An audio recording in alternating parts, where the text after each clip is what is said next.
So I was hoping we could just start with the march.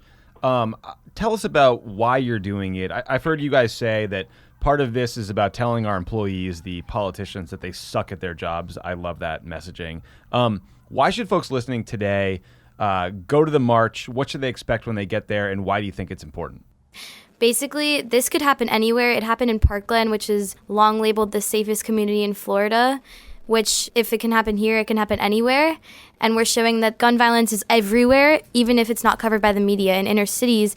And we're fighting for all the people that have never had a voice as well, and the people that we don't want to have to fight for themselves in their communities and to prevent something like this from ever happening again. And we're basically just showing our dissatisfaction with current gun legislation.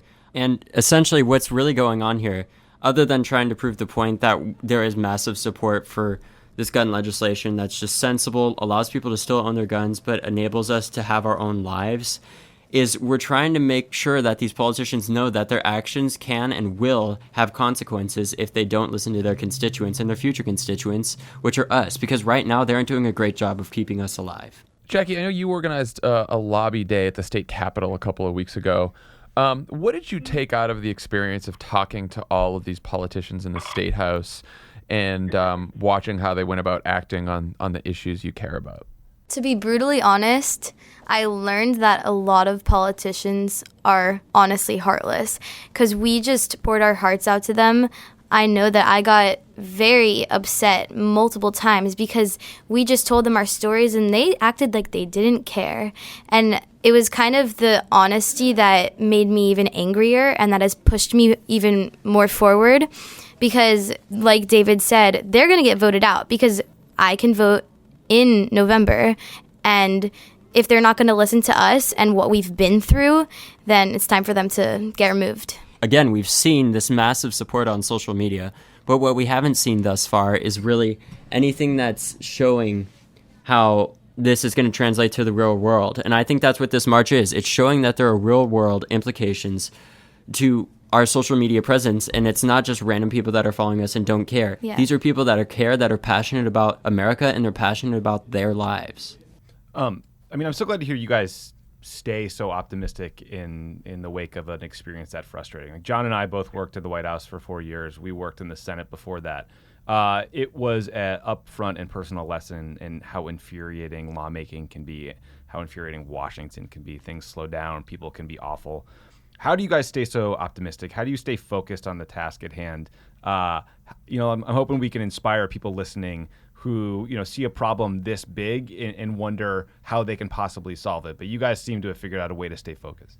There are obviously days where it gets really hard and I'm just exhausted, as everyone has those days. But the thing that keeps me going is when I'm reminded why we're doing it. When I'm reminded of the 17 people we lost, when I see pictures of them, when I drive past their memorials, when I go to an art exhibit commemorating them, that kind of triggers me all over again as if it was the day of the shooting, and it just drives me all over again.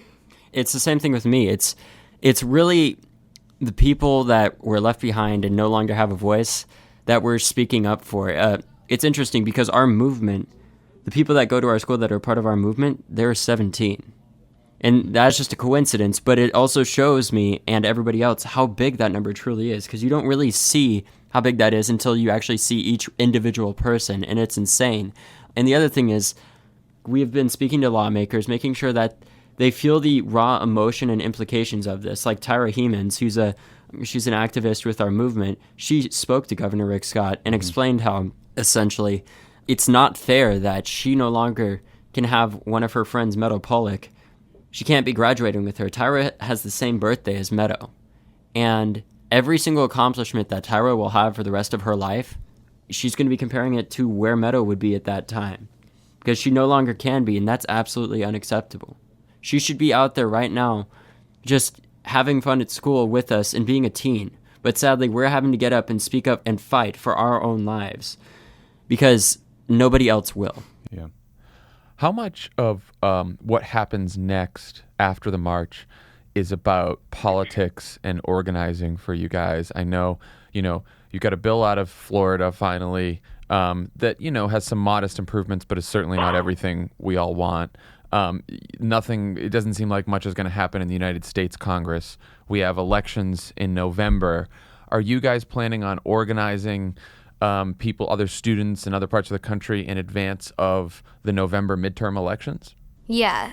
So basically what after the march encompasses is community outreach. We're going to be traveling to universities and high schools and other community events and telling them our stories and our values. And we're going to be setting up voter registration booths because we want everyone to know that their voice and their check mark on a box matters.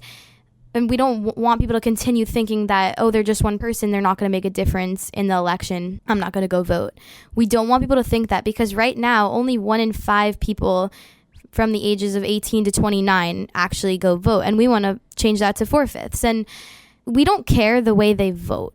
We're just pushing voter education so that people are aware of what the politicians stand for. And we want people to understand what they're voting for when they vote along the party line, and they might not agree with that. So we want people to know who they're voting for, know what they stand for, and be smart about their decision. And in the same way that Jackie just said that, I don't think people should be voting along party lines because every party has their own just messed up part. But what we want to make sure people do is focus on a candidate basis rather than along party lines. Because if they don't do that, then we're just going to allow this corruption to keep reaching into Washington and proliferating our democracy and our country. So we both worked in communications for a long time, and we know how infuriating it would be for us when we were trying to talk about a really important issue and then the press would spin out over something silly. But you guys have figured out a way to like hack the typical media system in some ways. I think it's because everyone is used to bullshit talking points and an emphasis on politeness over honesty and caution. Did you guys make a calculated decision to say, no, we're going to talk differently, or is it just how you all are? Really, what I think is going on here is we are the media. We're Twitter. We're speaking out for ourselves. We aren't allowing, like in previous years, the media is the fourth check of government, and what they do a lot of the time is they try spinning it their own way. For example, the first night that I was on Fox News, you can tell they try spinning it as a mental health issue, but I immediately stopped them, essentially, and we were live, and I said, this is not just a mental health issue, this is also basically a gun problem. And that's how we're making sure that people stay relevant to this. It doesn't matter whether or not the media cares. If their audience does, which they do, they're going to continue covering us, and that's why they haven't moved on from this. It's not because they care that much, it's because the people of America do now. And I think when it comes to using social media, we already have such a large platform, and especially so many kids are supporting us, and they're organizing their own movements, their own clubs in school. So it's not just Parkland at this point. It's every single high school, it's every single middle school, it's every single college. It's spread like wildfire, and that's why it's not dying, because now every single kid is mad. So you guys have had some people say some truly awful things about you since this thing started. And I think, all of you have handled it in a very savvy way. You mock them on Twitter, you punch right back. What's your message to other young people who are potential activists but might be afraid to sort of get into the public arena and deal with these assholes who are saying all kinds of horrible things? What have you learned that you can share with other people who might want to get involved? Honestly, you just can't let it get to you.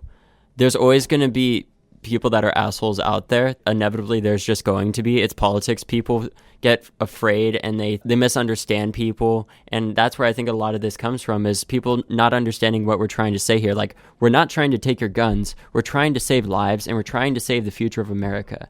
And again, it's really USA over NRA is what we have to push here, because this is not an issue that's Democrat or Republican. This is solely an American issue that we have to work on.